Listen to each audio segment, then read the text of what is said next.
Week 11's main slate in daily fantasy football is a pretty tough puzzle to fit together because we've got a lot of high salary guys we want to use. A lot of good studs, both at running back and wide receiver, potentially a quarterback.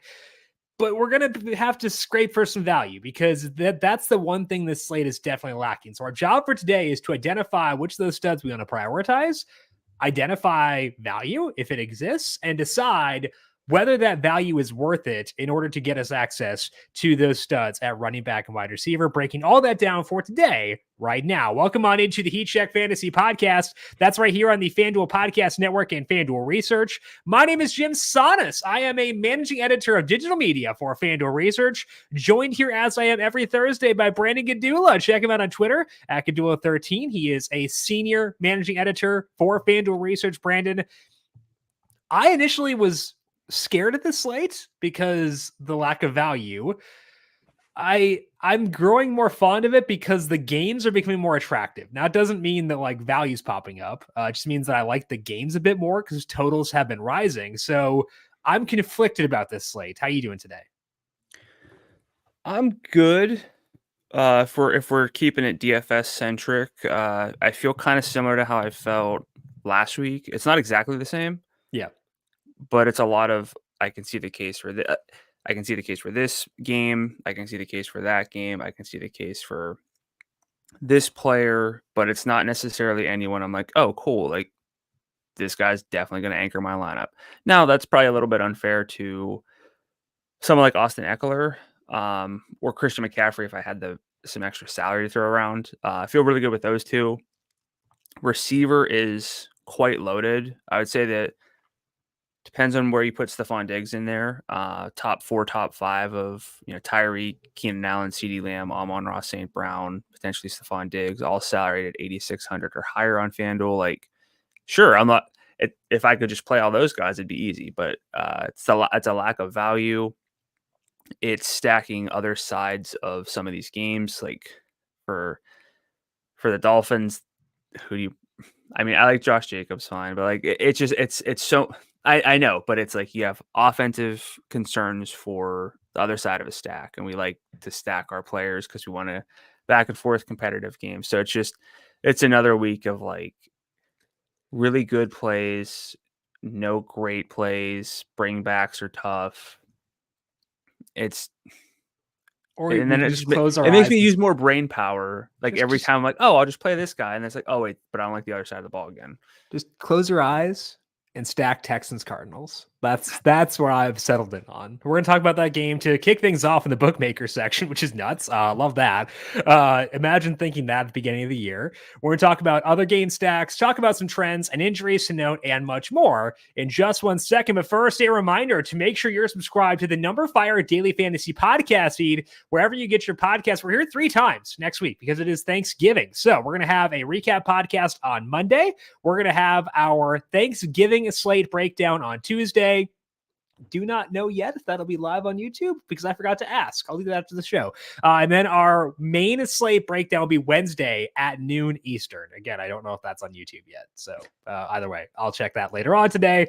Very, very coordinated, but those will all be on the numberFire Daily Fantasy Podcast feed. They will all be on FanDuel TV Plus as well. So make sure you're subscribed to the numberFire Daily Fantasy Podcast feed, or check out FanDuel TV Plus by going to FanDuel.com/watch, or download the FanDuel TV Plus app on Amazon Fire, Apple TV, or Roku devices. Also, as always, we have our free play app for this week number 11. Go to FanDuel.com/research to get yourself entered with no entry fee to win some cash over on FanDuel.com. FanDuel.com/research to find the link to the free play for this week.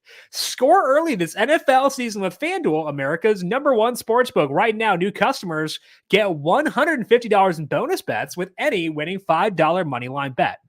That's $150 if your team wins. If you've been thinking about joining FanDuel, there is no better time to get in on the action. The app is so easy to use. There is a wide range of betting options, including spreads, player props, totals, and more. So visit FanDuel and kick off the NFL season. FanDuel, official partner of the NFL. Must be 21 plus and present in select states. FanDuel is offering online sports wagering in Kansas under an agreement with Kansas Star Casino LLC. First online real money wager. Only $5 pregame moneyline wager required. $10 first deposit required. Bonus issued is non-withdrawable bonus bets that expire 7 days after receipt. See terms at sportsbook.fanduel.com. Gambling problem? Call 1-800-GAMBLER or visit fanduel.com/RG in Colorado, Iowa, Michigan, New Jersey, Ohio, Pennsylvania, Illinois, Kentucky, Tennessee, and Virginia. Call 1-800-NEXT-STEP or text NEXT STEP to 53342 in Arizona, 1-888-789-7777, or visit ccpg.org/chat in Connecticut, 1-800-9-WIN-IT in Indiana. Is that a wolf on your mug? Is that a wolf on your coffee mug? Yeah, what else? I love that. Okay, sorry. This is how people know the reads are live, not just by watching YouTube, but because I got distracted. Anyway, 1-800-522-4700. Visit ksgamblinghelp.com in Kansas. 1-877-770-STOP in Louisiana. Visit mdgamblinghelp.org in Maryland. 1-800-GAMBLER.net in West Virginia. 1-800-522-4700 in Wyoming. Hope is here. Visit gamblinghelplinema.org or call 800-327-5050 for 24/7 support in Massachusetts, or call 1-877-8-HOPE-NY or text HOPE-NY in New York. Other key to know that those reads are live is that I fumble something, and why would we have that pre-recorded if I mess it up? So I think that's the other key, that this is all authentic, all raw heat check fantasy podcast. Is this What? is this like something you worry about, that people think they're recorded, or like do you get people saying like, "Hey man, good pod," but I can tell that No one's ever your said good reads are-" pod. You're already off track. Well, that's true. That's definitely not happening. Yeah. When we're talking about this slate overall, Brandon, as far as our overview of this slate, to me, I honestly think I just want to stack the good games again. And that was our key to last week, was stacking the good games. And I think that was a good strategy, an approach that could have paid off very well if you hit the right pieces in those games. I think that's the same thing this week. And I think, to me personally, Texans Cardinals stands out as being like the number one game stack. I don't mind Lions Bears. Think that one is fine, even though the salaries there are pretty lofty across the board. So I think, again, it kind of comes back to our key tenets of DFS, where we stack the good games, get exposure to both sides, and run things that way. So that's my overview for this week. What stands out to you? Yeah, I mean, I've done the research. A lot of people have done research on like how correlated game stacks can be, and whenever you have a lot of uncertainty, you may as well pick one side you like and hope that you can get the other side right. Now, some of these games, as you talked about already with the Texans game, it's a little easier to like both sides. Other games, you know, it's a little harder to like both sides. Two situations I'm kind of keying in on, two teams we haven't really seen a lot on the main slate recently, with the Bills and the Dolphins. It's just sort of out of sight, out of mind kind of situation. You know, specifically, they have running backs on the other side of the game that I'm fine with. I like the role, like the talent. But do I really want to like make Josh Jacobs a true core play in an offense that I don't trust to score more than, once or twice? Right, you're shaking your head. Breece Hall, love the talent. Do I really think that and then that has to lower me on the Bills, the Dolphins, and but at a certain point, when do I pivot to those situations? Because if those games are competitive, it's just sometimes it's easier to envision more competitive games when they're not led by Zach Wilson. Yep. So it's funny that you went to Zach Wilson there, not Aiden O'Connell. I don't disagree with you, but it's just, it is funny that was the one you went with.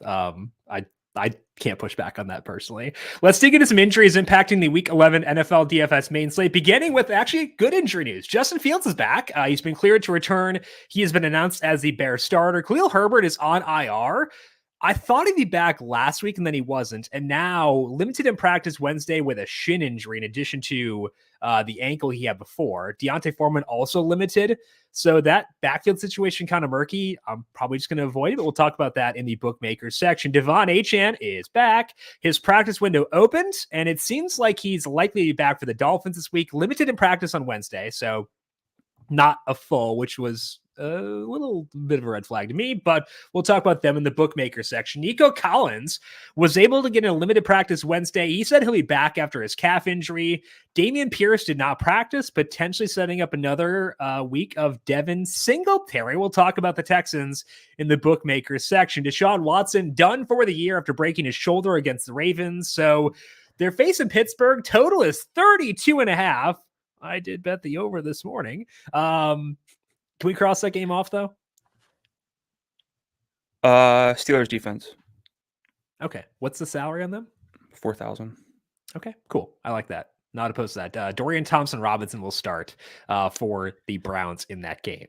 Matthew Stafford got in a full practice Wednesday with his thumb injury. He's been cleared to return. Total for that game keeps going up. I disagree with that personally. Any interest for you in Stafford, and how do you view that game overall? Interesting. It's a divisional rematch, but they played in week 1. Week 1's always kind of strange. So we have that narrative, but we also kind of have. It's like you could if you really are low on a lot of quarterbacks, you could maybe talk yourself into like a half QB game. But I think with Justin Fields healthy, with Kyler back, like it's enough to move away from Stafford and Geno. I don't know if anyone loves the Seahawks receivers more than we do, but I don't really know if I'm there this week, even though I'm kind of looking for anything I can get. I just don't really see a whole lot in this matchup that jumps out to me. Am I too low on it? Nope. It's not in the bookmaker section for a reason, because I think it's a bit overrated. I think it's as firmly a 0 QB game for me. Like if I'm going low at quarterback, I would go Trevor Lawrence over both Geno Smith and Matt. I know that's an appropriate reaction. I know. Sure, but you don't fool me 16 times. Shame on you, right? Yeah, but also Tyler Lockett and DK Metcalf will never have a salary lower than 6,800. So correct. I honestly I'm probably just not going to go at that game at all. Like if I have a one-off in that game, fine. But like I will not be actively seeking out game stacks. Even the total's at 46.5 now. So like it's gone up, but I disagree with that movement personally. Who would be the one-off? Like who's most likely to be in your lineup? DK or Lockett. Yeah. Probably, but those guys, that's kind of the territory they've moved into is like, yeah, fine. Look, if I can't stack another game here and I need a one-off, like, sure. Yeah, correct. That's where they're at for me. Both Gerald Everett and Keenan Allen missed practice on Wednesday. Shoulder injury for Allen that held him out briefly in week 10, though he did return to that game. Everett left week 10 with a back injury. Donald Parham also didn't practice with a hip injury, so Stone Smart would be like the next man up at tight end for them. I think Allen should be able to go, but they're not fully healthy right now. So how does it alter your view of Austin Eckler, Jalen Guyton, and Quentin Johnston as the survivors on this team? Yeah, so this team is one of the ones that I'm giving a long look to. Mm-hmm. The easiest thing for me to say here is that I would just bump up Austin Eckler, who's a running back who can, and I mean, he already does, but he can get target. He could lead this team in targets, wouldn't surprise anybody. Runs a ton of routes. So their bye was week 5 looks like 57% route rate for Eckler, and that spans 6 targets per game, 40 receiving yards. The rushing hasn't been great, but he has that ability and he's got such a good red zone role. So like Eckler is already kind of one of the few players that I'm like, I'll start my lineup here and figure out the rest. I would probably still keep the rest of the Chargers as sprinkles. This team feels like the Chiefs almost, where like if there's not Keenan playing like the Travis Kelce role, you can kind of put somewhat like Josh Palmer in that like elevated role, but everyone else kind of gets everything distributed, if that makes sense. So I don't want to chase any of the value too heavily. Am I too low on like Johnston or Guyton here? Not Johnston. I agree with your thoughts on Eckler, where like it would really boost him just because like he's going to get a ton of targets. And that's kind of been not as big of a thing for him since the bye. And, he's had 8, 7, and 7 the past 3 weeks. So like it's weird that's a decreased number for him. But I think that like he'd be a really good option. I'm going back and forth between him and McCaffrey as like my preferred stud running back. I think both are a tiny bit undersalaried, honestly. That's why I kind of want to get there if I can. I think that Guyton's a better play than Johnston. He had more of a full role this past week, his second week back from his torn ACL, and 6 targets in that game, 2 deep targets, 2 in the red zone as well. So like more high leverage stuff. Guyton has proven he's not a target earner, and that weighs in your mind. But like, Yeah. I think he's more of a target earner than Johnston. So I would want to be very, very limited in how I went at him, but like I could justify it if I want to make sure I'm not going overboard on Michael Wilson in the Cardinals Texans game. I think I could use Guyton as a way to get off that a little bit. Yeah, I think that's kind of where he is. Johnston at 62, it's a really hard one to justify. Yeah, that's way too high. Yeah, so it's like an if I have to, and if Yeah. anyone's really listened to this pod all season, first of all, why? But We're sorry. I've been trying like not to look at salaries Mhm. and then look at roles and matchups and trends and see who I want to play. Mhm. And if the salary is maybe a little higher than I expected, still get there because I like what I see. I feel like Guyton would be someone I'd play because of the salary and not necessarily because I love the role. How much of this would change if Keenan Allen were out though? Well, he's already playing a lot of snaps. It would just increase like the targets. So like his role changes, but it doesn't change as much as you would kind of hope, I guess. Yeah. I think that Allen being out would help me feel more okay with Johnston, weirdly, because I feel like he'd be more likely to be like a quote unquote focal point in the offense than Guyton. I think Guyton's going to be like the deep ball guy regardless. So I think that his role is more static with Keenan versus without Keenan. So, and then what are we thinking with Keenan? I prefer the other high salaried receivers personally. Yeah, I think I'm probably there as well. Yeah. So we love Eckler, which is weird for us, but I think I like Aaron Jones on the opposing side as well a lot. Again, what could go wrong? But I'm on. I think a running back stack in this game is fully on the table. The Jets released Michael Carter this week. They said because they wanted to get Izzy Abanikanda some more work, so they're releasing Carter to actually get some playing time. Claimed by the Cardinals, but Carter had been taking passing game work away from Breece Hall. So, does the release of Carter impact your view of Hall taking on the Buffalo Bills this week? So I'm really struggling with Breece Hall because I like him a lot. He was a player pick of mine, and then I pivoted because I got scared just of the offensive expectations here. But he has shown the ability to overperform, what his role is, what this offense does. And he's also someone who just has pure yardage upside. Yeah. So he can have a good, and pure yardage upside at a salary of 7,100 without maybe a whole lot of touchdown equity is a lot more viable than someone at like 85 who doesn't have a lot of touchdown equity within his offense. So, look, I think there's like 3 running backs I'm really struggling with. Josh Jacobs, who I love his role a ton, don't like the offense, don't love like the potential game script, but he should get targets. Breece, love his talent, really like his role. There's reasons to be higher on him. Just don't know how much they move the ball unless it's just Breece taking up. It's going to be Breece getting every rushing yard and Garrett Wilson getting every target, basically. I mean, that's what it's been for the past month. Yeah. And then there's Tony Pollard, who is not doing anything with his opportunity, but has a phenomenal matchup. So like those 3 guys in particular in that similar salary range, I'm struggling. But is Aaron Jones not a struggle for you? He's because that to me implies that he's like the one you feel most firm about in that range. Because I think I do personally. I just I want to. I don't know. He's fine. He's not like. I don't necessarily expect him to have a massive game within his offense either. 36 FanDuel points guaranteed for Aaron Jones this week. So he's the one I feel most firm about in that range personally. Also in that range is Brian Robinson, and that's relevant because Antonio Gibson missed practice Wednesday with a toe injury. He's had foot stuff dating back to like when he was a rookie. So like usually I don't care as much about a missed practice on a Wednesday for a non-known injury, but for him with foot stuff, I kind of do. If Gibson sits, How much would you boost Brian Robinson, whose salary I believe is $7,200? It is 72. Playing the Giants. What a game that will be.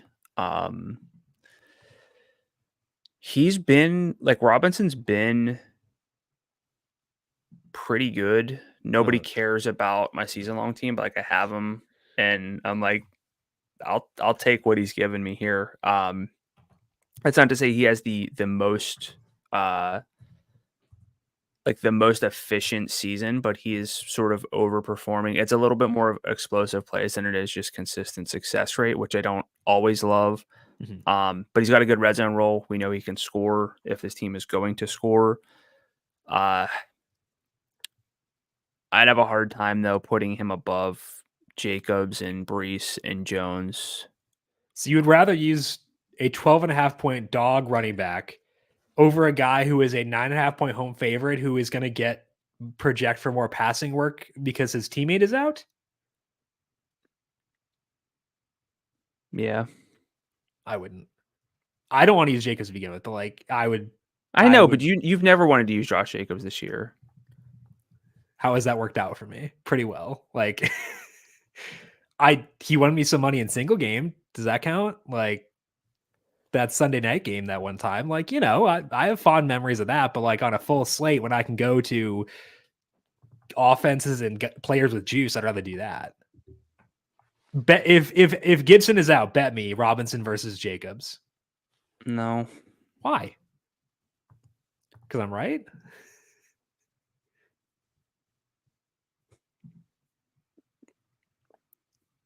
No. So are we thinking what's our snap rate expectation for Robinson? I don't care about the snap rate. I care about carries and targets, and he's been getting a decent number of carries. The targets have been okay, and I think that he's looked good in the passing game. So I feel like he would play a lot in the passing game. Like he's looked good in the passing game. Robinson or Brees? If there's no Gibson, Robinson. Just because of offensive expectation more so than like, yeah. Robinson or Aaron Jones? Probably Aaron Jones, but they're in the same tier for me. And then Robinson or Tony Pollard? They're the same. Like I would probably go Robinson, I guess. I don't know. That's tough. I think for me it'd be Jones 1, Robinson 2, Pollard 3, and then half a tier gap down to Hall and Jacobs. If I'm ranking on the fly. I can live with that. Okay. Let's dig into what the bookmakers are saying about this week as we pull up the spreads and totals over at FanDuel Sportsbook. And our top game stack of the week is the Texans and the Cardinals. Right now, Texans are 4.5-point favorites. Total in this game has been bet up to 48.5. Oh, how beautiful it is. We can probably get some value in this game too, whether it be via Devin Singletary, maybe the Cardinals pass catchers, definitely Trey McBride on the opposing side. So we need value, Brandon. We've got that here. And it's a game that grades out really, really well. So overall thoughts on this game, and it's a 2-quarterback game for you. I'll start with the easier question. It is a 2 QB game. Okay. Stroud's probably my favorite QB of the week. Agreed. Don't really know what it would take for me to move away from him in my main lineup at this point. Kyler, I was high on him last week. He was definitely viable. Maybe didn't run as much as I had wanted, but ran more than 0, which, I think the injury scare stuff. Mm-hmm. I think that he's going to play football. Just missed Marquise Brown on like a 30-yard touchdown in the end zone. So I'm there with the 2 QB game. The rest of the game, love Tank Dell. He is going to be a core play for me. I probably should have mentioned him as like just if I'm starting my lineup, I'm starting with Tank Dell again, even though the salary's up. I think 600 from last week. He's phenomenal. He is off the top of my head second over the past 3 weeks in downfield targets. So targets at least 10 yards downfield behind just CeeDee Lamb. Dell has 17 of those, which is crazy. And he gets like high leverage rushing attempts too. And he had 5 red zone targets last week. So I don't know how you look at like Tank Dell and just sort of move away from that. The rest of the game is a little bit trickier because we saw a pretty dispersed market share from the Cardinals with Kyler Murray back. I've liked Marquise Brown all year. I'm a bit lower on him. Again, I just mentioned the fingertip touchdown that he could have had, but his role I think got worse. Michael Wilson's legitimate. Rondale Moore is someone who can get work. His salary's $4,900. We know he can get some rushes. Uh, the 8 targets last week, very appealing. We were talking before the show about, is it a role change or was it just that he got some target variance his way? It wasn't necessarily a role change, but it's an offensive change because it's a different quarterback. So like hard to say, but for the salary of $4,900 in a game that we want to stack, you can do a lot worse this week. And there's not a lot of like pure value. Yeah.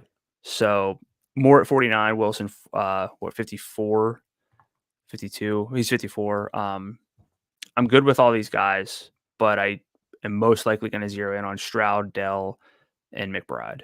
Yeah, with Rondale, it is the concern for me is that I don't think it was a legitimate role change. I get what you're saying about like quarterback change. And that does matter because Kyler has a rapport with Rondale because he was with him last year, and Josh Dobbs and Clayton Tune were not. So like that makes sense. But I just like the way they've used Michael Wilson a bit more. Wilson in that game, 6 targets, 34 yards, coming off of an injury in that game, and he's had more deep work this year. Now, Rondale had 2 deep targets as well on Sunday, and his average depth of target was like way higher. And Kyler's in general was higher too than what it's been previously. So, like, I think that there's a possibility it's a legit shift for Rondale. And he does get some downfield work, but like Wilson, we know will get downfield work. He has a 30% deep target share this year in the games he's played.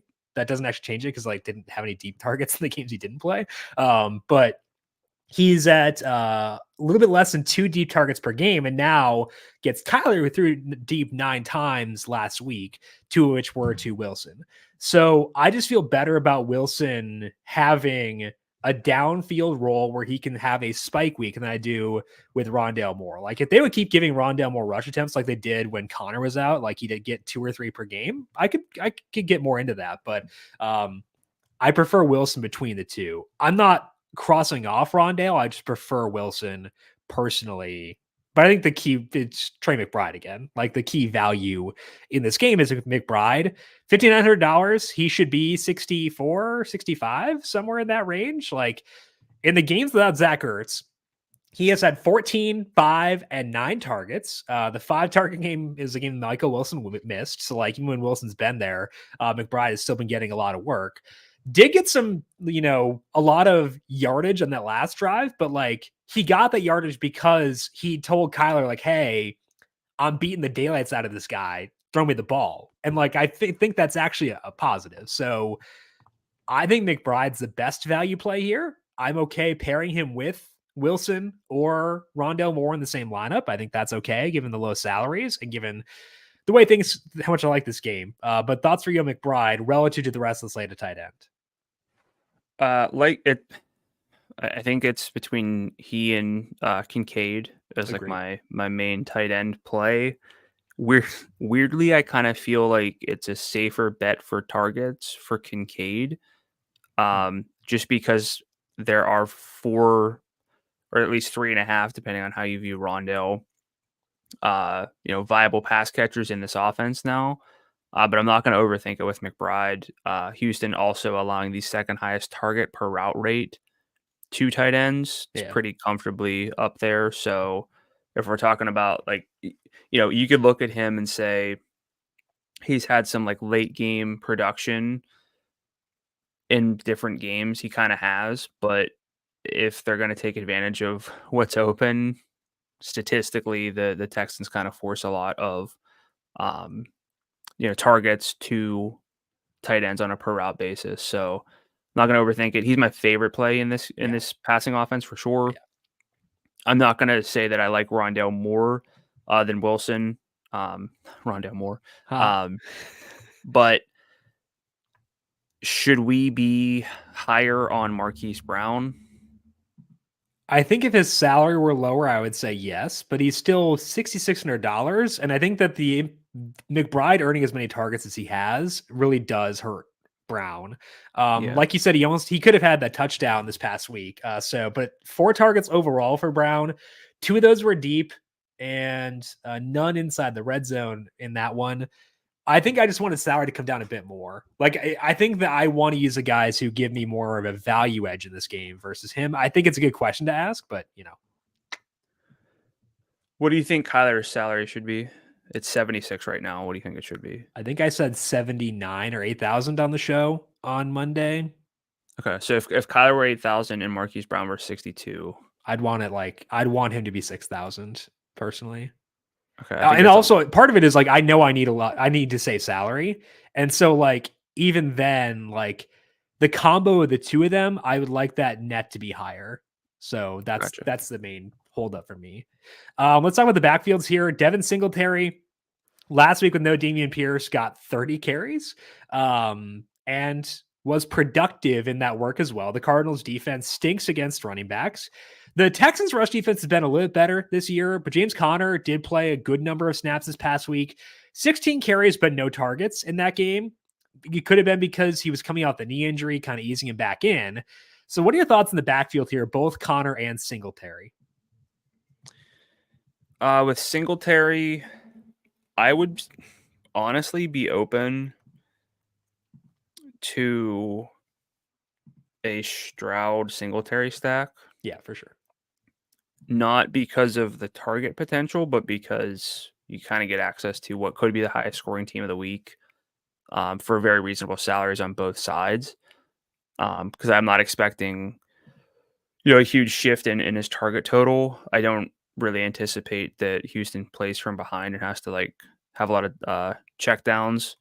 I was trying to look into their pass rate over expectation by week. It's getting a little less egregious. Yeah, it got better once Pierce got hurt, basically, is kind of when the shift occurred. So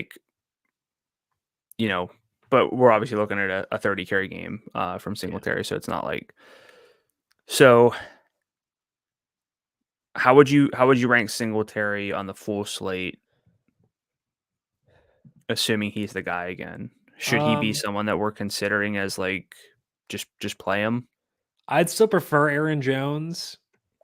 I'd prefer probably Pollard by a tiny bit, but then he'd be in that discussion. Like, I know we've talked a lot about Jacobs and about Brees already. I'd go Singletary over both of them personally if there's no Dameon Pierce. What about for you? It hurts me. Sorry. I think I'm just with Jacobs and Brees in particular. I don't want to move away from really good workloads and to what I think are really good players, but yeah, it's not. I still like them, and I think also part of what what's drawing me in is I feel like I can stack the other side and bring it back with teams with low totals. But as far as a pure process play goes, Singletary makes more sense. If you're building one lineup or a head-to-head lineup. Yeah. Jacobs and Brees are more tournament level sort of correlation plays. So I think that's kind of where my brain is early in the week. Yeah. Before we get the injury news and it's okay, no Gibson, so just play Brian Robinson, that kind of stuff. Yeah, I think that makes a lot of sense. I think we're pretty similarly aligned on Singletary, which is reassuring for me. What about Connor? Game stacks only, right? I think so. Yeah, I think if it were a better rushing matchup, I might be higher. Right now, Houston ranks 5th against the rush, according to numberFire schedule adjusted metrics, and doesn't get a lot of passing game work. He might get more this week. He was limited all last week in practice. So, and he was not in the injury report on Wednesday. So I think that the injury confidence should be better, which means his role could get better. They might have Michael Carter active for this game, which could hurt his passing game work though. So game stacks only, and he'll be a secondary piece within game stacks for me, is what I would say. Okay, let's move now to the Raiders at the Dolphins.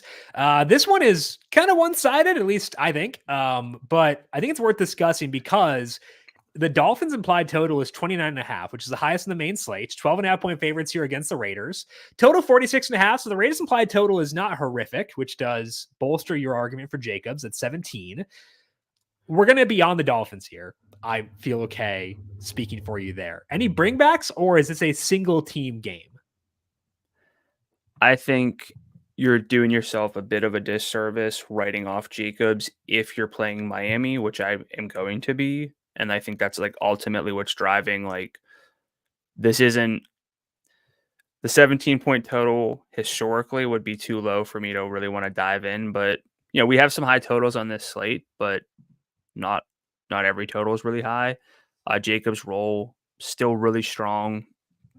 A lot of red zone work. If they're going to move the ball, he's going to be part of it. And again, it goes back to the correlation angle. If you're playing the Miami side of this, sure, we've seen them beat teams by a lot of points and keep the foot on the gas. But I'd be surprised in that case, which is, if you're playing Miami, that's kind of what you're hoping for, is that they just put up a ton of points. In that case, like, I think Jacobs has a path to 20 points easily at this salary. I think and also the salary being what it is, it's not 77, 78, it's 73. And I think you could do worse than like a Josh Jacobs, Jalen Waddle mini stack in lineups. I think like the hang up for me is the question that we ask ourselves a lot at running back is, what are the odds this guy burns me for not using him? Like, not for using, but for not using him. And I think in this setup where they're 12.5-point dogs against it, and it's a legit 12. I've got a 12.6 in my model. So like, it's a legit 12.5. Thanks for clarifying that. Yeah. The bookmakers, they don't know what they're doing. In case you were wondering, I just don't know if he can burn me for not using him. And so like, will he have a good game? Very much could do so, but will he make me regret not using him? I doubt it, I guess. I think that's kind of where my hangup is here. I think it's not necessarily just a matter of regret, which is a good way to put it. Like, and that's usually how I put it. It's, if Miami scores a ton, do you see Jacobs being irrelevant or getting like a bunch of targets and a lot of underneath work and moving the ball easier? Because his red zone role is phenomenal. Yeah. But like, his yardage isn't.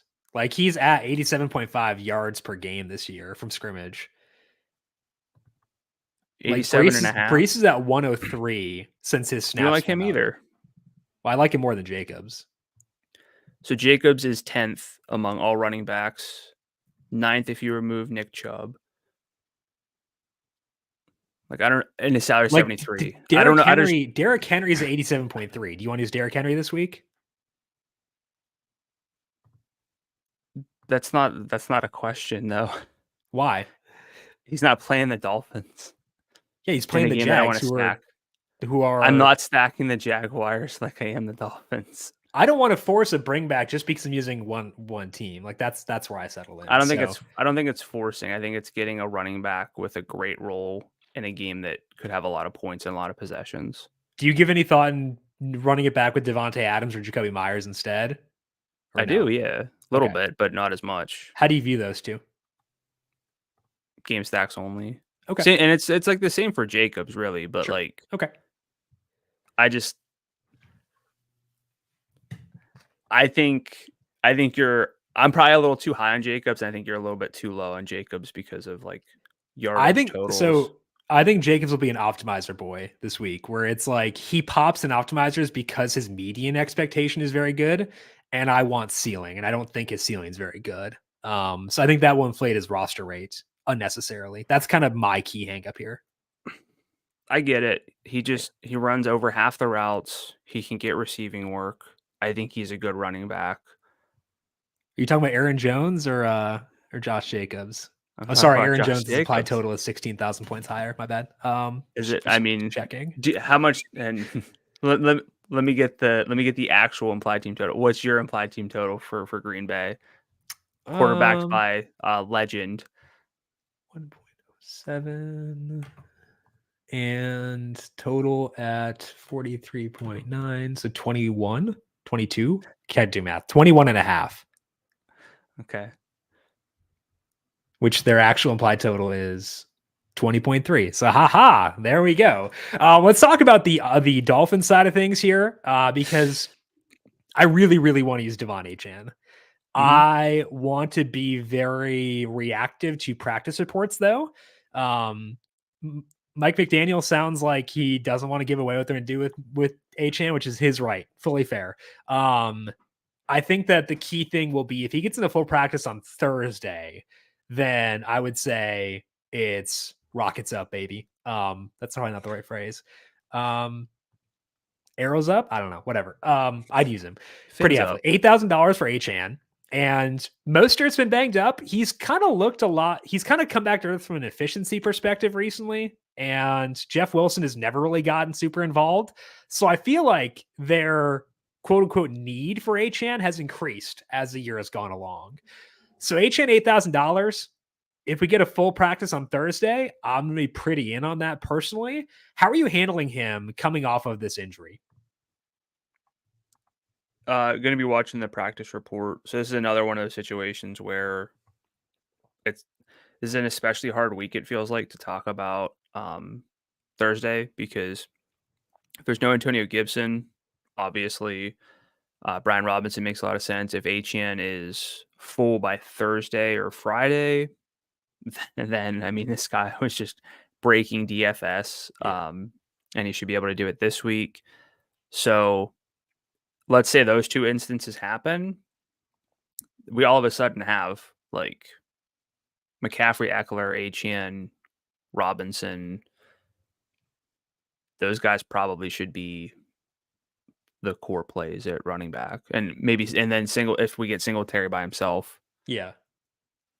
So for me, Achane makes a ton of sense. The question then is, do you need any sort of bring back? Do you need this game to be close? We've seen Miami just keep the fin to the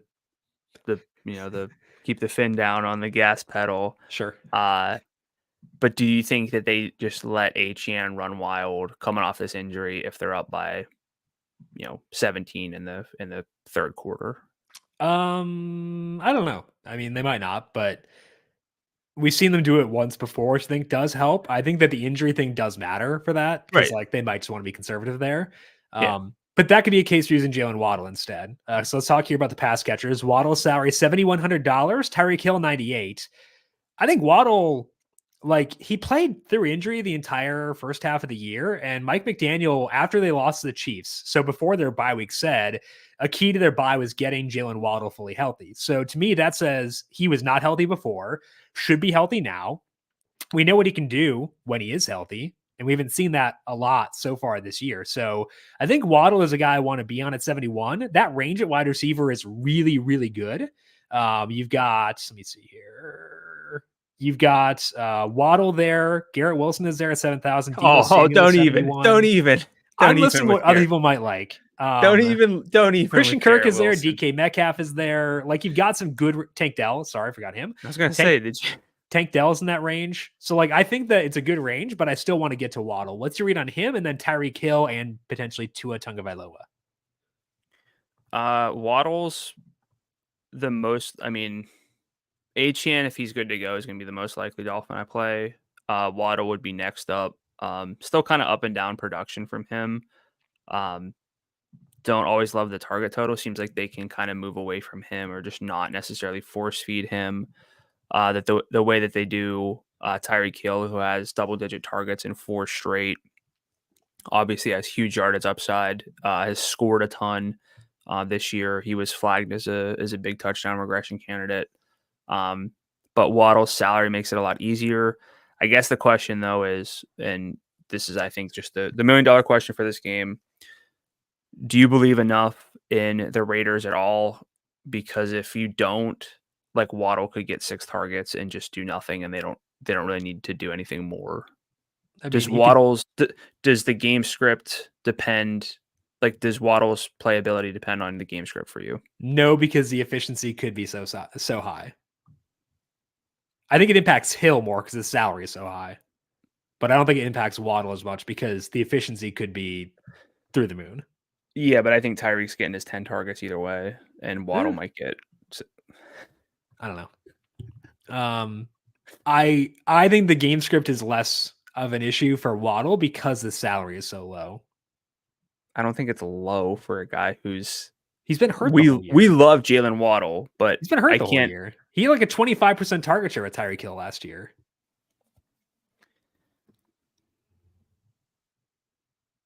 Well, they're also playing a bad team, so this is when they'll win. Because they right. Don't they win. Can't win against. Although the Raiders are, I think they're 500. No, they're 4-5. 2-game winning streak, baby, against the Jets and Giants. They're on a roll now. I need Tua for you at $8,400. Probably not. Okay. So we are in agreement on Achane where he'll be viable if he gets into full practice Thursday or Friday. Mm-hmm. We're okay with Waddle, right? I'm more than okay with Waddle. I'm just saying I don't think it's like a no-brainer. Okay. And then you're more inclined to bring it back than I am, which is fine. I think that's a defensible take. Just, I have more concerns around the Raiders personally. Yeah, and I don't really want to like load up on Packers either. Like there's Aaron Jones, and then what else? I don't want to load up on anyone other than Aaron. I'm not using a single person other than Aaron Jones. Right, but like I think that I don't know. 3-point home underdogs versus 12.5-point road underdogs. Like I care a lot about game environment, and that means tight spreads. And I'll make an exception for the Dolphins offense because they are absurd. I don't want to make an exception for Josh Jacobs because he's not going to most likely burn me. Let's talk about our third game here for this week. That is the Bears at the Lions. And Brandon, this total is tightening. It's down to 7.5 right now. Total is 47.5. So it's actually setting up to be a more fun game stack than it was earlier on this week. That movement, of course, is because Justin Fields confirmed good to go for this game. Lions, very high salaries across the board, but they're a fun offense in general. So do the salaries on the Lions prevent you from those guys from being priorities? And how are you viewing the Bears in this game? Do the salaries prevent the Lions from being priorities? I think so. I really want to play Amon-Ra St. Brown. I don't know if I can do that super easily. Looking across at Austin Eckler at a $100 discount in terms of salary. Now, if we get all of this running back news to break in our favors, then I might use those savings to bump down from Eckler and play St. Brown. I think you can do. Like no one's going to talk. I'm not going to talk anyone out of Sam Laporta at tight end, but I think the running backs in particular these guys can burn us. I think that they're salaried to the point where with Gibbs at 84 and Montgomery at 77, where they almost have to burn us to make us regret not using them, which they sure can. It's a revenge game also for David Montgomery. So.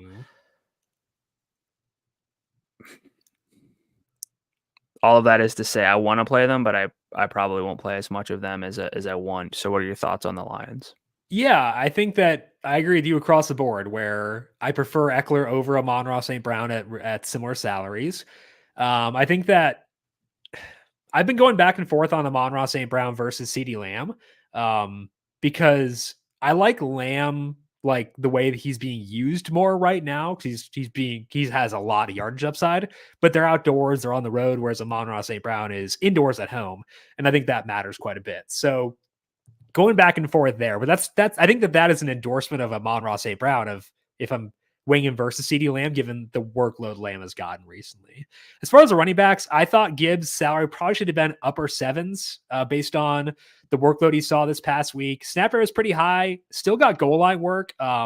Seemed like they were just kind of rotating based on series, but then Gibbs to come in for like the obvious passing game situations. And that's a good role, if he's going to get a good amount of passing game work and still be splitting goal line work like 50-50 versus 90-10 in favor of Montgomery, that's a boost up. So I think that he honestly got the best case scenario workload in that game, but it's still not perfect. So I think that like if I decide to go game stacks here, I'll use the running backs, but I don't foresee using either Gibbs or Montgomery outside of game stacks. I think that's where, and like that's not. It's just I think they're salaried appropriately, whereas there are some other guys who are under salaried elsewhere in the slate. Yeah, I could probably force a Aaron Jones, Jamal Williams, like plus kind of comp. Not necessarily for like That's Gibbs the versus exact Jones, but like comp. Well, I used Aaron Jones, AJ Dillon when the Packers were good. Like that yeah, was my comp. but These are more. I don't This offense is more explosive than the old know. Packers. And David Montgomery's, not Jamal Williams or AJ Dillon. He's more than that. He has Correct. He So earns the work he gets. Not that they don't, but like I'm saying like emphasizing he earns it. and look, like we can be high on this game all we want, but if you have two running backs and also just Dave Montgomery could have a great red zone role because he's playing his former team, like that kind of And stuff. if anyone will care about that, is Dan Campbell. That kind of stuff trickles in. It's like Yeah. I'm probably not going to get to Jahmyr Gibbs. Even in game stacks. So in game stacks, sure, but if I'm okay. if I'm game stacking this game, I want St. Brown. Yeah. And I'm not going to play St. Brown with Montgomery or Gibbs. I just wouldn't do that. So okay. Quarterbacks in this game. Jared Goff has played very well this year, obviously. I was a bit worried that they might just run the ball a bit too much in that Chargers game, and he did get there eventually. This game, the Bears defense has been pretty good against the rush. I think that's encouraging for Goff, whereas they've been pretty bad against the pass. Justin Fields, salary is 74. We've had some discussions about Fields this year, and I was always hesitant to use him because the salary was pretty lofty. 74 is low enough where you've got my attention, is what I would say with Justin Fields. How are you viewing the two quarterbacks in this game?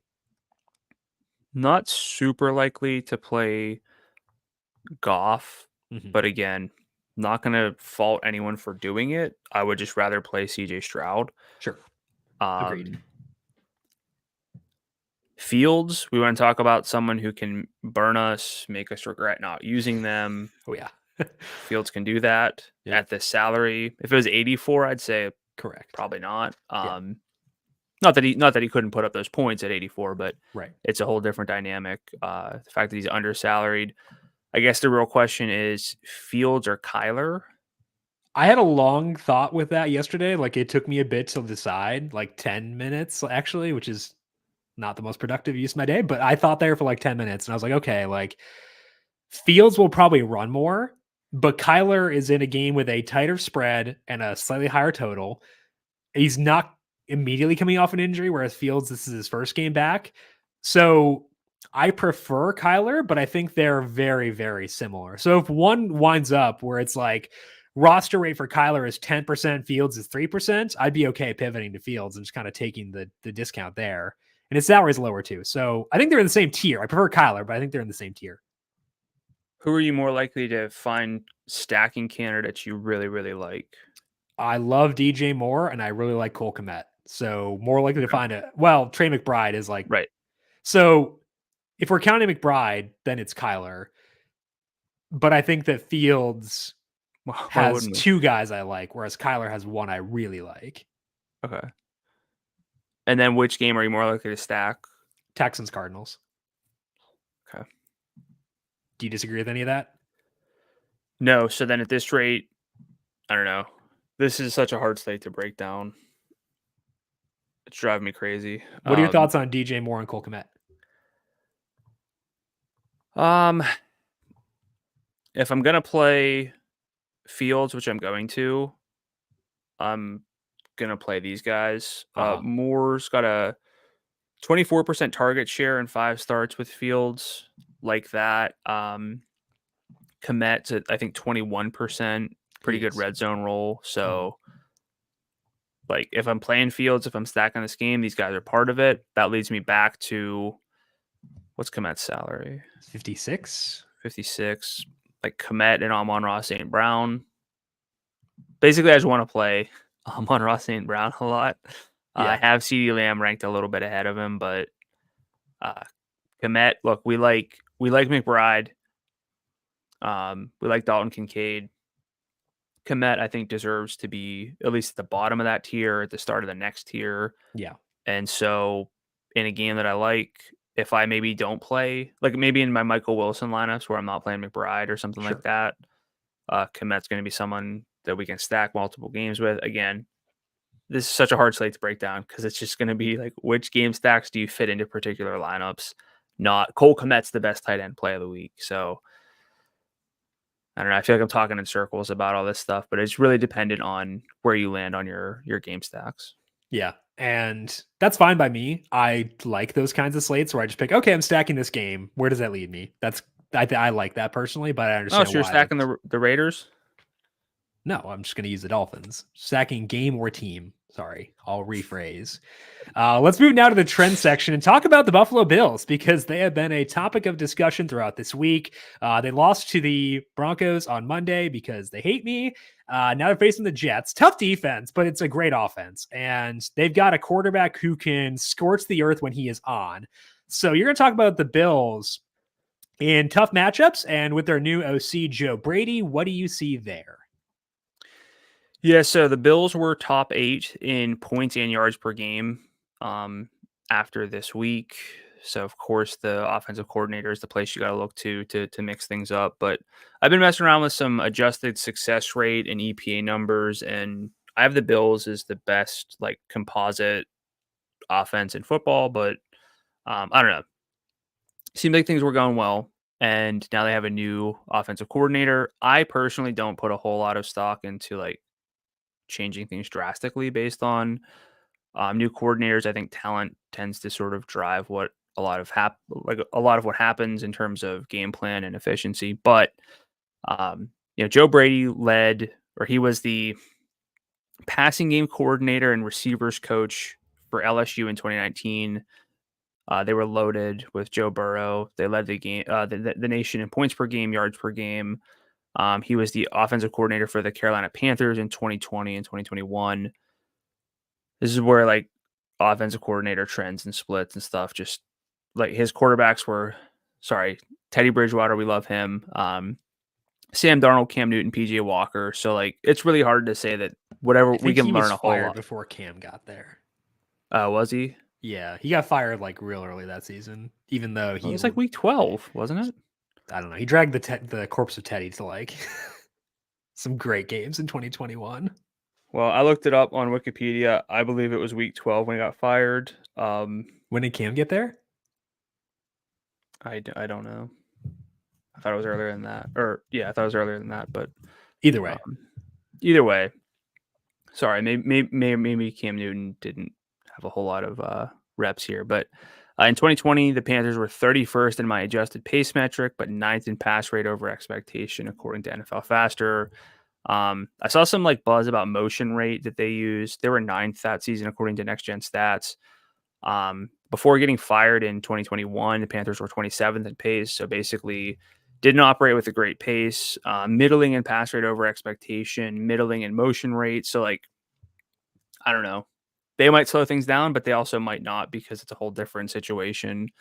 I will say that their efficiency wasn't great in either season, especially 2021, but it got worse after the firing. So take that for what it's worth. But I don't know if I'm learning a whole lot from these trends to sort of apply. What I'm more worried about is how the Bills operate against good defenses, and they haven't really had a lot of tough matchups this year in terms of adjusted pass defense, according to numberFire's metrics. Just two matchups against top 10 pass defenses, 4 against top 13 pass defenses, again, according to numberFire's schedule adjusted metrics. In the 2 top 10 matchups, including week 1 against the Jets, Josh Allen has averaged almost 300 yards per game, 1.5 touchdowns per game. His EPA over expectation per drop back, which if he just played to the level of defense, it'd be 0. It's a plus 0.18, so pretty sick. If you open that up to the 4-game split, 290 yards and 2 touchdowns, 0.24 EPA per drop back over expectation. He really relied on Stephon Diggs in these games, almost a 30% target share, over 100 yards. Dalton Kincaid, 16% target share, and that's with 3 of the 4 with Dawson Knox playing. The ADOT was really small in those games, but to get targets in tougher matchups, I'll take. Gabe Davis, 13% target share.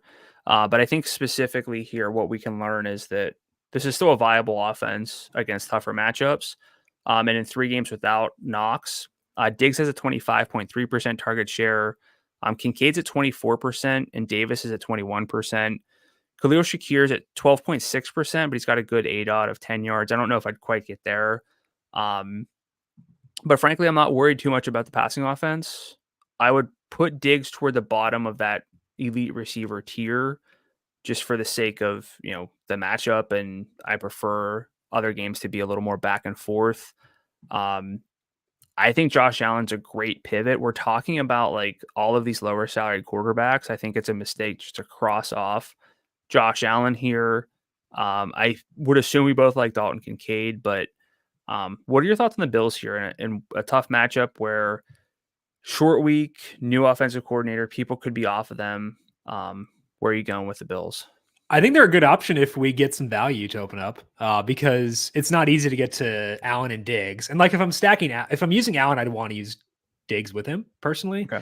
So like if we get some value to open up, whether it be, Singletary getting locked in, or we can feel better about some of the lower salaried receivers, stuff like that, then like I'm very okay. Getting to Allen, I don't care too much about the matchup. He had a really rough game against them last year, but that was, I believe, the week after. So like, he played the Vikings game with that, he hurt his UCL against the Jets the first game, played the Vikings game the week after. And then I think he played the Jets again, like a couple weeks later with like his elbow still pretty banged up, and they were pretty bad in that game. But like, he just had a lot of bad throws in that first game against the Jets. I think like they're a defense I respect a lot, but like, I think the Bills will be out here to prove a point. You do see a little bit of like a rally around the flag effect after coaches get fired. I think it's more so head coaches than OCs, but like, I'm okay. I'm okay with them. I need some salary to open up to get there. Cause like right now where I'm like desperate for cash, I'd rather find a way to get to McCaffrey or Eckler or CeeDee Lamb, Tyreek Hill, Amon-Ra St. Brown than these guys. So I would just need a bit more salary to open up in order to use the precious salary dollars I've got on them. But I would like to do it. I just don't know if I can realistically. Okay. So I got 2 things. You mentioned wanting to play Diggs if you're going to play Allen. Does that mean you wouldn't play Allen with Kincaid? Probably not just Kincaid. I'd use Diggs and Kincaid together. Okay. Because I just want to tie my tight ends to game stacks. Yeah, but you could do that without playing Diggs, but and then any Jets. I will probably have a non-zero number of Brees lineups. Okay. Like if you give me 10 Allen lineups, I'm probably gonna have Garrett Wilson in like 4 of them, with Hall in 4 and then no bring back in 2. But I don't know if I'm not gonna have 10 Josh Allen lineups most likely. So that's basically like, I think it's a huge question this week. Yeah. It's easy to look at McCaffrey and Eckler as stud running backs. It's easy to look at Tyreek, Keenan, assuming he's healthy, CeeDee Lamb, Amon-Ra St. Brown, probably Stephon Diggs in that tier. Just throw him in there for the sake of argument. With the value QBs or like mid-range QBs, it seems like Allen could easily just go overlooked. I'm not saying he's my QB1. It's going to be CJ Stroud probably. Allen's a really good single entry play though. He is. Yeah. I would also answer it this way. Like, if you ask me which team am I more likely to run it back with, it's the Jets over the Raiders. Just because like a little bit closer spread. Bills defense is super, super banged up right now. So I'd prefer to run it back with the Jets than the Raiders. I prefer Brees over Josh Jacobs, and I prefer Garrett Wilson over Devontae Adams and Jacoby Myers personally. Let's go to my first trend here and talk about the Dallas Cowboys. They got a massive implied total this week at 26, and they've seemed to be a different team since their bye week. So I wanted to dig in more to see how we should handle them here against Carolina. Since the bye week, the Cowboys have gone full air raid. Their pass rate over expectation is 2.2% for the full year, according to NFL Faster. But in the 3 post-bye games, it has been 15%, 9%, and 9.6%. So just gunning it. And it could be due to matchups. Average pass defense rank for the teams they faced is 21st. Average rush defense rank is 17th. But they're also the 5th ranked passing offense in football while sitting 14th on the ground. So, like, they probably should be pretty pass heavy. But that's noteworthy because this week they're facing the Panthers. And the Panthers rank dead last against the rush based on numberFire's schedule adjusted metrics.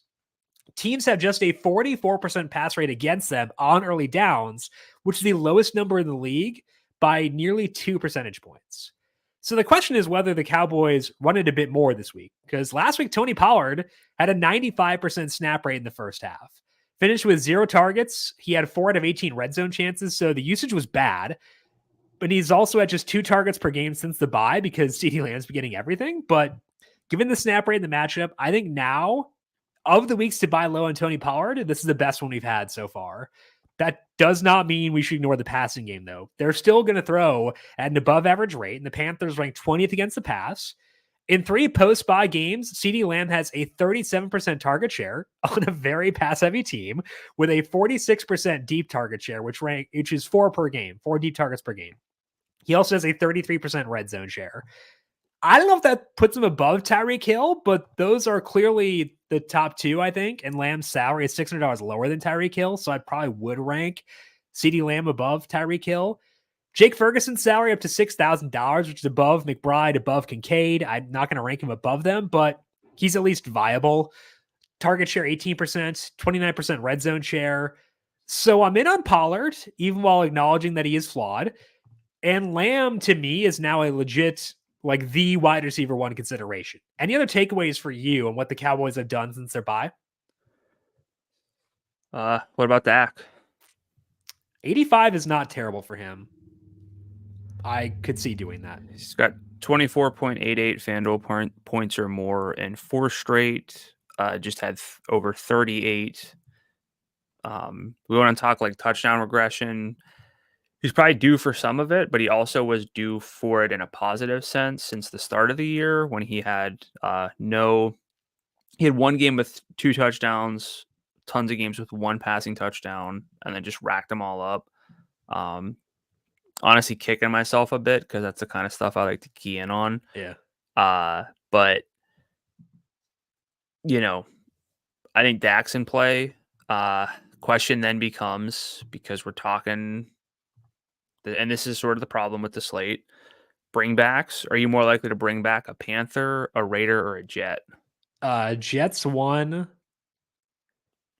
probably, because it would be Thielen. Sure. And his salary is down to 7,000. Mm-hmm. If you tell me you're more likely to play Adam Thielen than Josh Jacobs or Devontae Adams, I'd like to have a conversation with you off air. I'd probably go Raiders just because, like, I think I like Devontae more than Thielen, but like Thielen is, like, again, give me 10 Dak lineups. I'm probably running it back with Thielen in 6 and then having no bring back in 4. I'm not using any other Panther. So we got 3 offenses where we actively aren't necessarily looking to bring back. Uh-huh.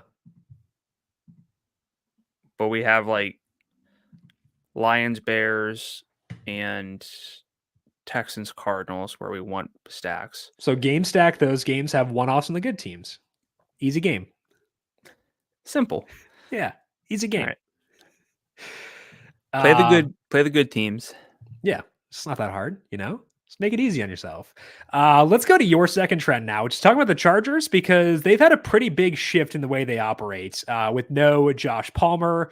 They also have no Mike Williams, which means the ball's got to go somewhere. So what have they been doing in that sample of 2 games?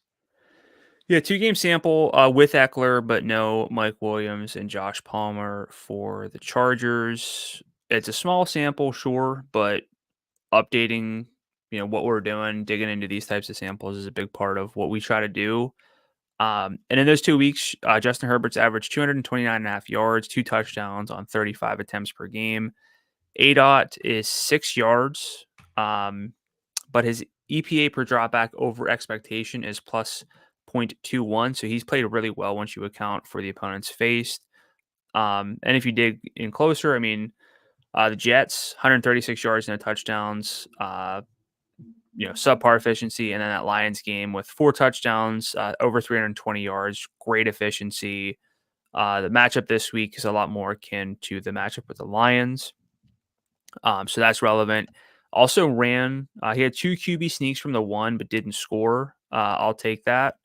And as far as market shares go, Keenan Allen, 33.8% target share and 47.5% air yard share for 11.5 targets per game, $126 and a touchdown from a per game average standpoint. And then Austin Eckler's next up with 20.6% target share, which is 7 per game. Nobody else has better than Jalen Guyton's 11.8% target share, which works out to just 4 per game.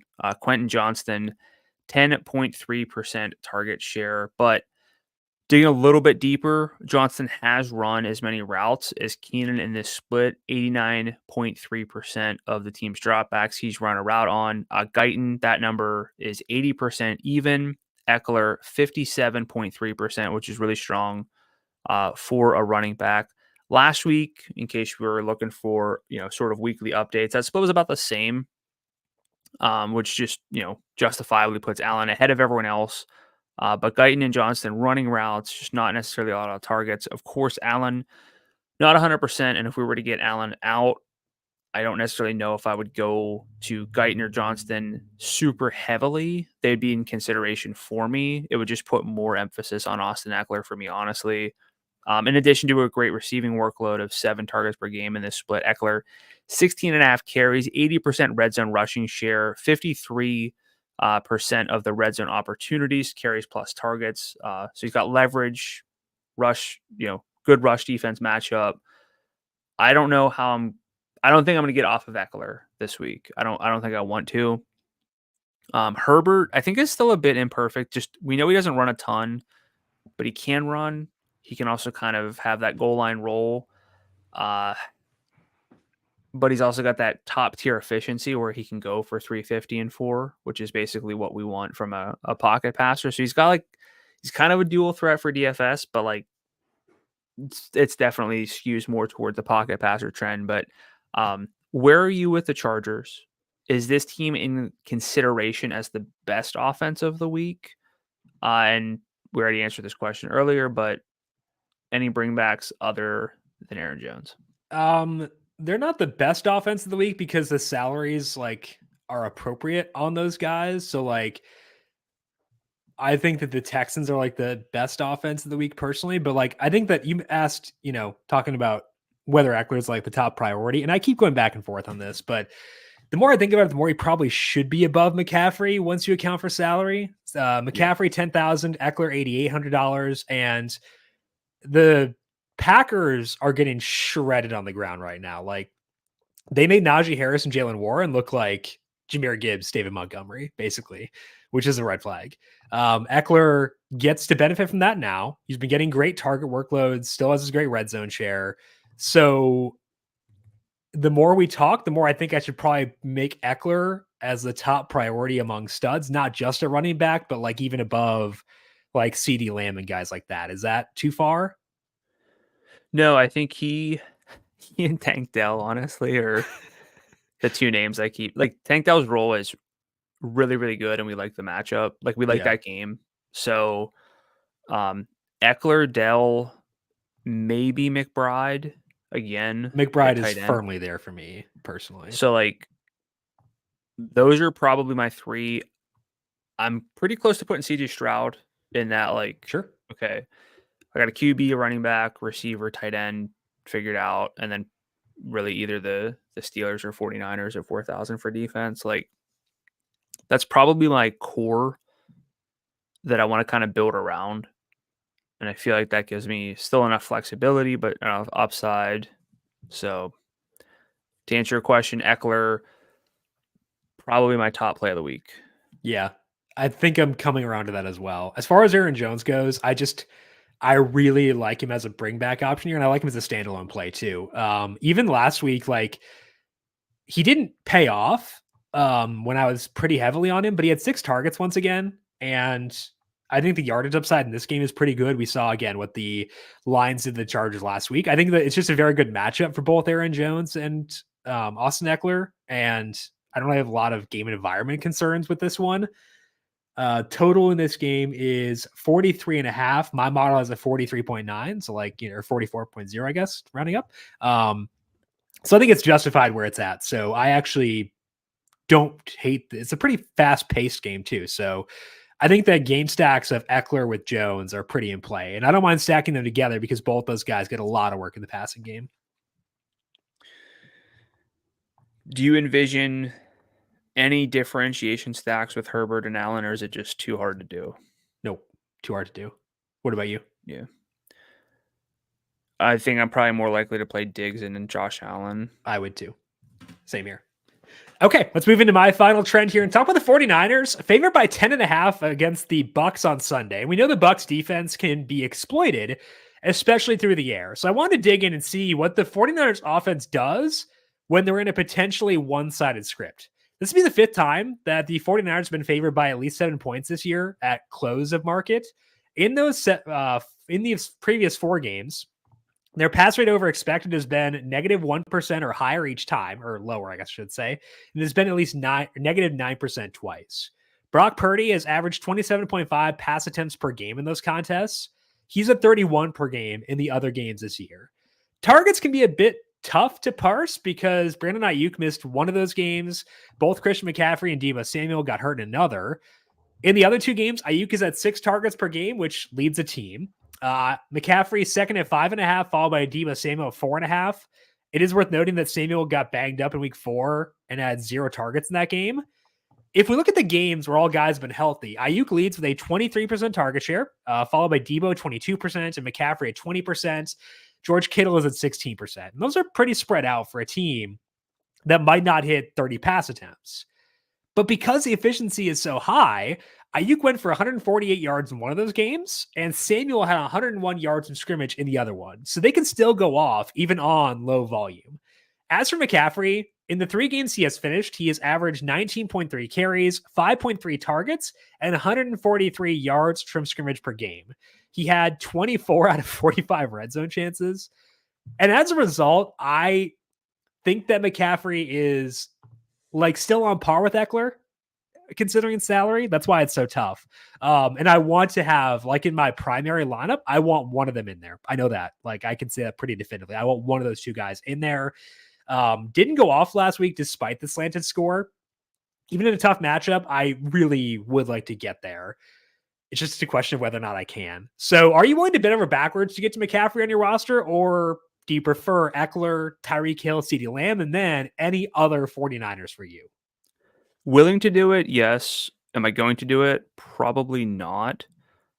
I feel like between Singletary, Brian Robinson, Achane, at least one of those will work out. Eckler is going to be, we're not contingent on Eckler at all. There's like Pollard. So I don't know if I'm going to get to McCaffrey.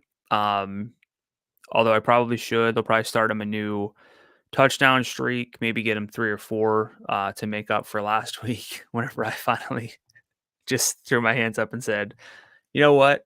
I'm going to take the points here with McCaffrey and I'll figure out the rest later. And he was fine. It's not like he was bad, but just finally didn't score, which was perfect. Hardest part, I think, though, is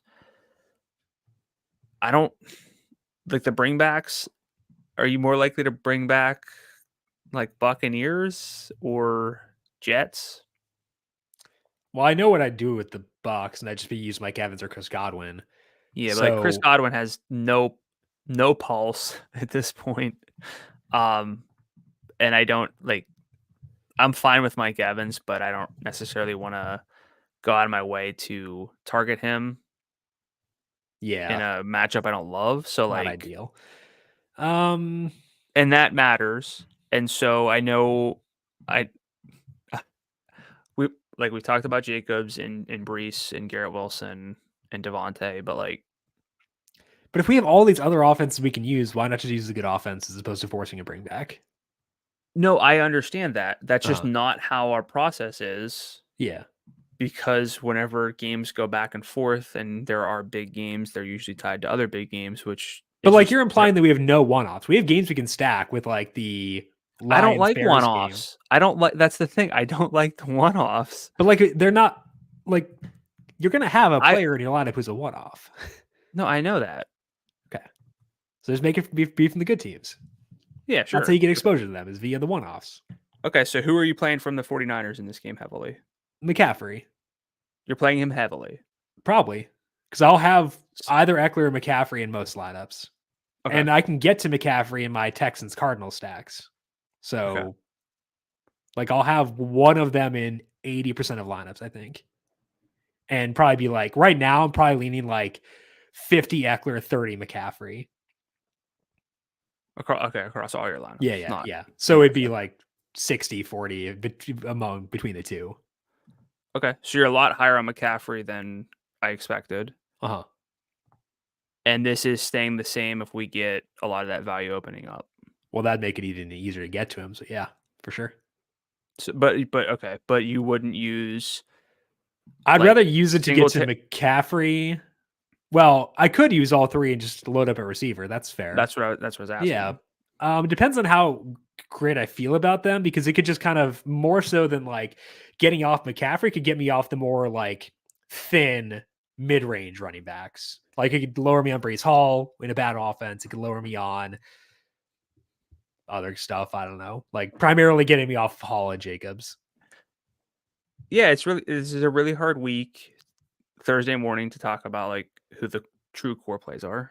Yeah, for sure. But I think we know generally where we want to look. Weather for this week. Oh, sorry.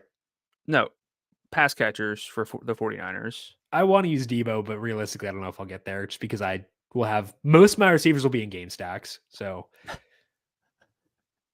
well, no, like I'm not saying don't game stack. I'm saying I'm going to be game stacking games that are receiver heavy, like Amon-Ra, St. Brown, DJ Moore, Tank Dell, Michael Wilson, Tank Dell, Rondell Moore, maybe Marquise Brown. I don't know. So like, but that's what yeah. Okay.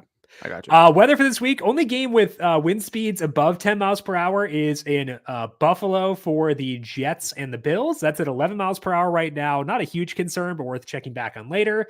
And then if you were planning to load up on the Browns and Steelers, wind speed there is 10. So another reason not to be super high on that game. Let's now go position by position and break down our top plays on FanDuel for this week. Brandon, starting off at quarterback, who are you turning to there? I'm gonna go with my number one guy, CJ Stroud. Salary of 8,000. He's just breaking out. Without Nico Collins last week, 356 and one passing touchdown. Also ran for a score, but doesn't run a lot. It's not really his thing, so I don't want to put a lot of stock into that.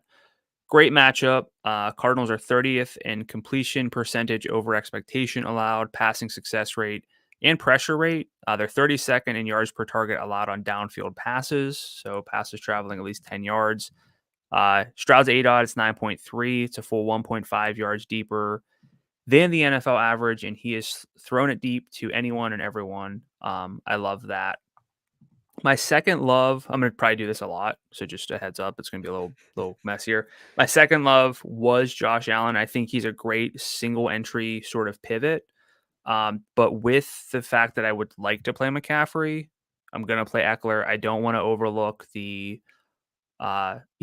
just amount of elite receivers we have. I'm going to move to Justin Fields at 74. He's back in time for what could or should be a back and forth game. He's running the ball. I think he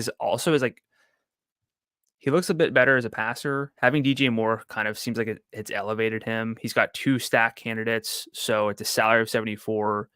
Again, I'm still nervous that Allen can go for 35, but so can Justin Fields, and it's at a much easier salary. He can also, if he gets to 28 and Allen gets 35, like that still keeps you in play because of that salary discrepancy. It's also Fields indoors, which we should and do always love. Similar to you, my top quarterback this week is going to be CJ Stroud, $8,000. You mentioned the matchup and why it's so good there, but also they're at home. And Stroud is at 0.36 passing net expected points per dropback at home this year. For context, that would lead the league if it were his full season number by a decent margin. He is facing the 27th ranked pass defense this week in Arizona. And if we look at the home games Stroud has played so far, he has had 21 plus FanDuel points in 3 out of 4 games, including that 41.8 point game against the Bucks. Similarity here between this game and the Bucks game is that this game has the potential to shoot out, and it's a good matchup for CJ Stroud in the passing offense. I can stack him with Tank Dell. I can go Nico Collins as kind of a pivot if I want to off of Tank Dell at a very similar salary. Maybe Noah Brown, depending on health. But either way, CJ Stroud, to me, deserves to be at the top of our list at quarterback for this week. My number 2 quarterback is actually in that exact same game. That is Kyler Murray at $7,600. I do like Fields too. And as I mentioned before, went back and forth between those two guys throughout the week. But the reason I like Murray is that he did wind up with 4 design runs last week, which was a lot more than I expected. I talked in the show about how I wasn't sure they'd run him at all from a design perspective. They did 4 times. So I thought he'd scramble. I didn't think he'd run 4 design plays, and he did. So that was good. They're facing the 25th ranked pass defense as a slight-ish underdog playing indoors. He's not going to get tush pushes, no easy points there, but that applies only in a very specific scenario, so it doesn't matter as much for me. I just love this game a lot. So for $7,600, give me all the Kyler Murray I can handle for this week. Running back, what you go into there? So I'm sticking with my guy.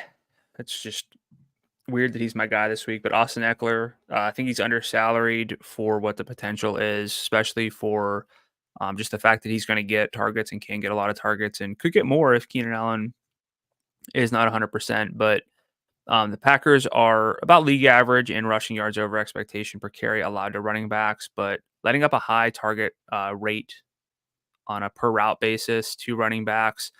Eckler's snap rate is never quite what we want it to be for the salary, which historically has been why we've been low on him, but it's a whole different landscape at running back at this point. He gets so much high leverage work. He gets enough carries, plenty of targets, great red zone role, red zone opportunity share since returning 42%. So that's carries and targets across all carries and team targets for the team. Love that.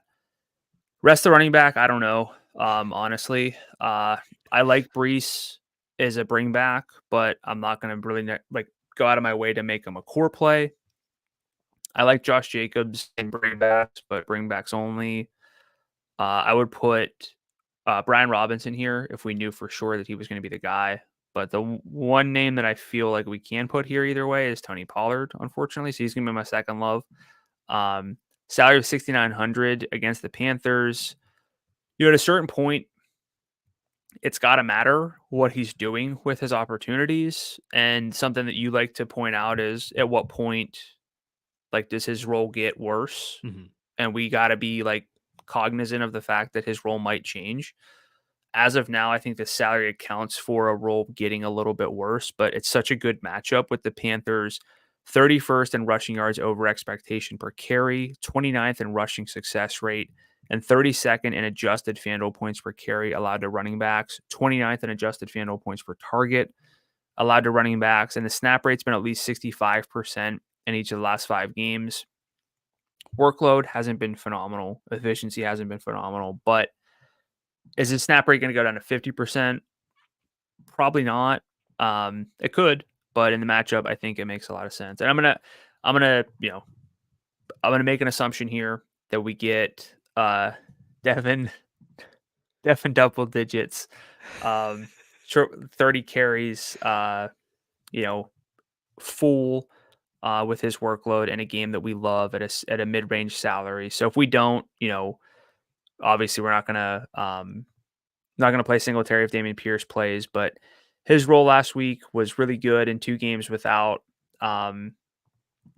Pierce. He's at a 78% snap rate, 54% route rate. Not a lot of targets, but this team can be run heavy. That's great for him. I expect this game to be good. So is probably the most convoluted player love position of all time. but I think that this is probably going to be a week where a lot of what we talk about on Thursday, I'm going to say is irrelevant, but changes based on the injury information we get, because we could get a lot of additional running backs, or we could kind of find that it all dries up and then it gets tougher. So that's where I am with running back. And one of the guys who is dependent on what we see the rest of the week is Devon Achane. So I decided that I wanted to go. I had McCaffrey as my top love initially, talked myself into Eckler over him, but you talked about Eckler. So let's talk about Achane. Again, I think that this is a situation where apparently he potentially could have played through this knee injury with like a brace, but they decided, we don't need him right now. We want to save him for the long haul, stuff like that. But in the time that he was gone, the Dolphins offense was a little bit shakier, and Raheem Mostert is not young and kind of lost some work to guys like Jeff Wilson, Savon Ahmed. I think they kind of need Devon Achane at this point more than they did earlier on. So I'm expecting a pretty good role for Achane, assuming he gets into full practice Thursday or Friday. I prefer a Thursday. Like if we get a Thursday, it's Rockets, baby. Again, I don't know that phrase, but whatever. We'll figure it out. I will like Achane a lot there. Arrow up, Rockets. You just won't say fins up. I don't know why. Oh, fins up. No, you're right. Okay. Fins up. Devon Achane if he gets into full practice on Thursday. Second love is Aaron Jones. It did not work out last week, but I'm fine going back to him once again here. The Chargers ranked 23rd against the rush this year. They're better than they were last year, but still not great. And they just got torched by Jahmyr Gibbs and David Montgomery. Jones last week still had 6 targets. He's now back at home, better matchup. In the 2 games the snap rate back up, he has a 28.5 adjusted opportunities per game in that sample with 6 targets in both those games. So I am back on Jones once again this week. My third love is the same as your second love, Tony Pollard. Sorry. It's a good matchup, even if the Panthers have been better recently. Pollard is still at 80 yards from scrimmage per game, but it's been front-loaded where he's been lower recently. 34% red zone share, which is not bad relative to this range. I also do not mind James Conner, don't hate Breece Hall, would be on Devin Singletary if we get David Pierce out once again, but I think this is probably the best week to buy low on Pollard, given that his salary, like you said, does account for the flaws in his profile. Wide receiver, what you looking at there? I want to make sure I have enough CeeDee Lamb this week. 9,200, great matchup, and it was going outdoors. It's like, I don't want to say it's a coin flip, but it's he and Amon-Ra St. Brown stand out to me a lot, which is why I want to be open to like Tony Pollard and Singletary. First receiver in NFL history with 10 plus catches and 150 plus yards in 3 straight games. In 2 of those games, the Cowboys were pretty solid favorites, 7 and 17.5. They won those games by 23 and 32. So it wasn't just back and forth, like, unexpected volume. You already talked about the pass rate over expectation being up. He's got a 27.6% target share, catching a lot of passes over expectation, but he's good.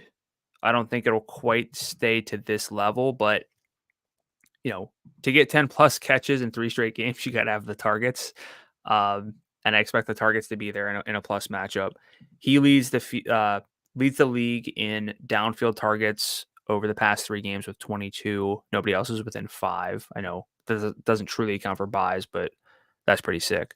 Second love, probably my second or third favorite play of the week, behind McBride at tight end and Eckler at running back, is Tank Dell. Salary of 7,000. Love this game.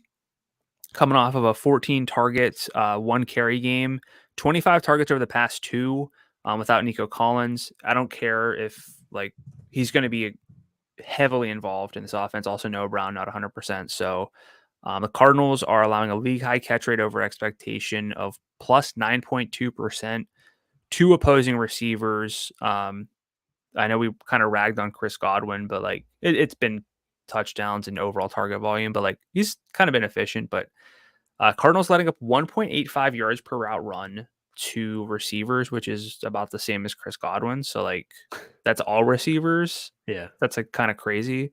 And Dell has 17 downfield targets the past 2 games, so that's pretty wild. Third love, I don't love this one as much as I did earlier, but if I want to get to McCaffrey, I think I need to be open to some value. And Rondale Moore, 49, super low salary, and I do think that there's reasons to believe that his role could be changing a bit, especially if Marquise Brown's not doing a whole lot. If he's not going to get peppered with targets, like they could go to more.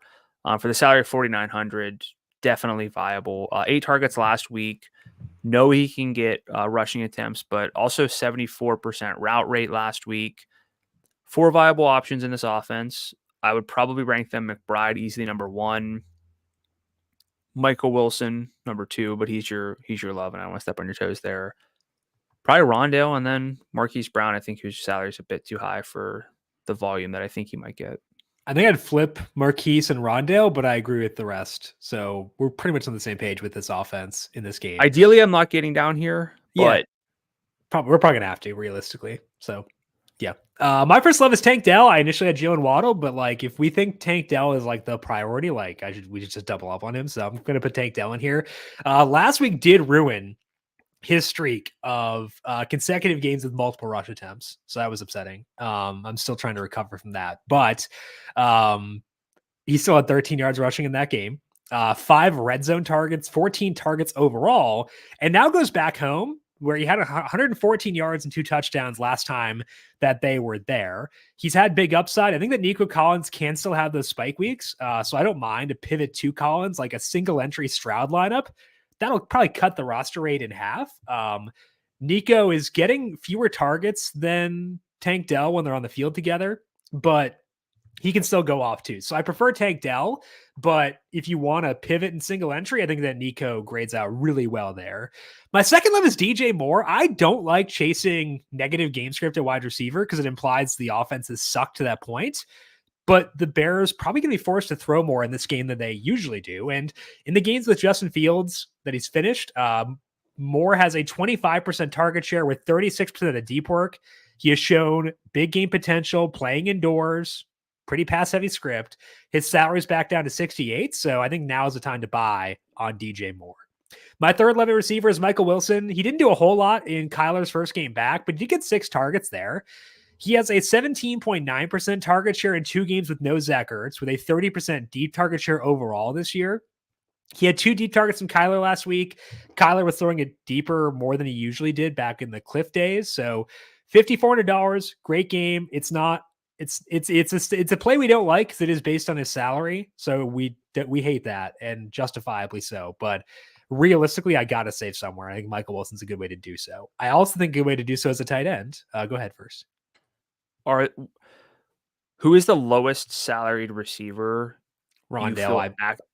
Actively like? Yeah. Like Tank Dell. Right. Like 7,000. Lowest salaried running back I'd actively like is Singletary at 65. Lowest salaried tight end I actively like would be Kmet. Lowest salaried quarterback I actively like would be Fields. Yeah, I was specifically looking at receiver because it's tough there. Like DJ Moore.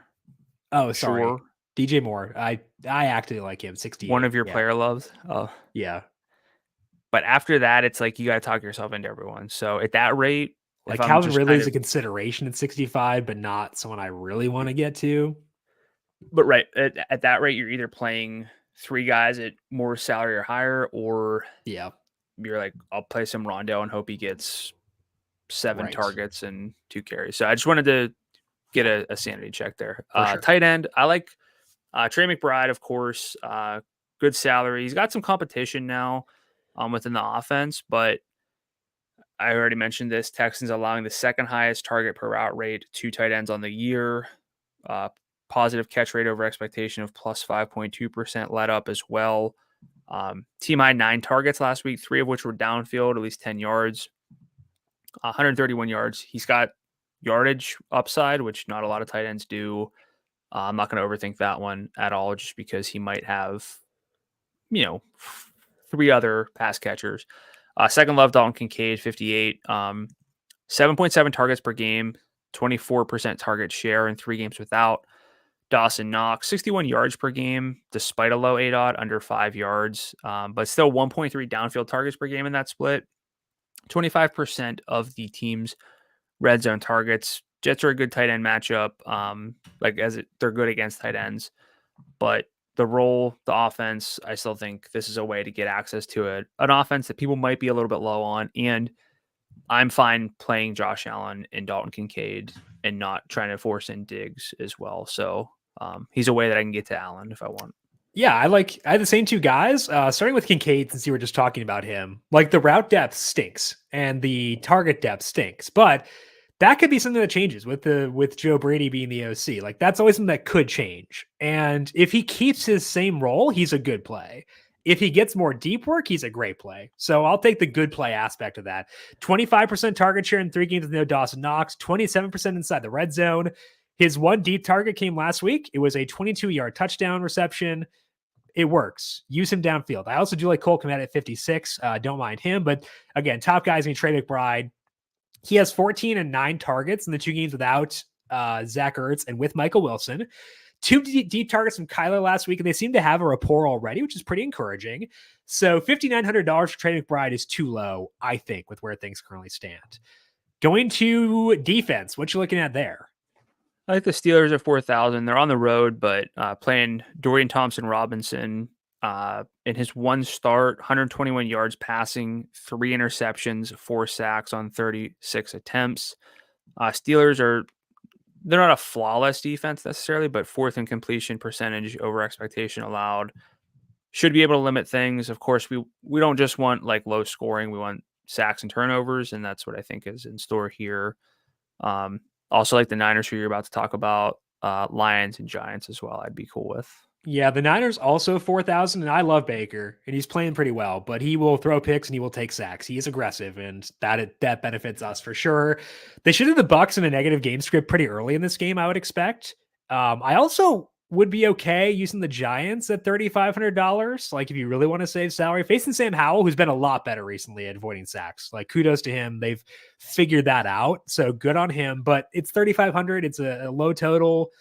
Gonna face a lot of pass attempts. That can help us. I think they're gonna struggle, but like, I've played worse. I don't hate the Packers. I don't mind the Rams or Chargers either. So decent number of defense this week around the 4,000 range who are at least viable for us. Any final thoughts for you, Brandon, before we close up shop for week number 11? Be alert for the news. See who's full by Friday. I think some things are going to open up. Don't know what it will be, but we could get some good running backs. And even with that, I don't want to move away from Eckler. Yeah.